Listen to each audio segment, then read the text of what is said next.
लाडकी बहीण योजना सुरू केली। आता लाडकी सून योजना सुरू करा असं दिलीप वळसे पाटील यांनी पत्नी किरण वळसे यांनी ही मागणी केली आहे। दिलीप वळसे पाटलांची पत्नी किरण वळसेंनी ही मोठी मागणी केली आहे। या योजनेला जगातील महिलांची संमती असेल असं किरण वळसे पाटील म्हणाल्यात। लाडकी सून योजना आली तर आपलं नशीब उजळेल असं सुद्धा वळसे पाटील यांनी म्हटलेलं आहे। तर लाडकी बहीण योजना नुकतीच सुरू केलेली आहे राज्यामध्ये आणि त्या पार्श्वभूमीवर आता राज्यातलेच एक मंत्री असलेले महायुतीमधील दिलीप वळसे पाटील यांची पत्नी किरण वळसे पाटील यांनी एक मोठी मागणी केल्याचं पाहायला मिळते। लाडकी सून योजना सुरू करा अशी मागणी त्यांनी केली आहे आणि या योजनेला जगातील महिलांची संमती असेल असं सुद्धा किरण वळसे पाटील म्हणाल्यात। लाडकी सून योजना आली तर आपलं नशीब उजळेल असंही त्या म्हणाल्या।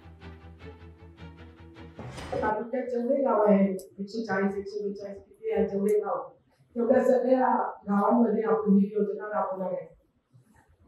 तर मला असं वाटते की यासाठी आम्हाला सगळे जेवढे स्टेजवर उपस्थित आहेत आणि जेवढे कार्यकर्ते खाली बसलेले आहेत त्यांनी सगळ्यांनी मदत करावी आणि सरकारला मी असं विनंती करते की लाडकी बहीण आणली पण एक लाडकी सुनबाई योजना सुरू करा।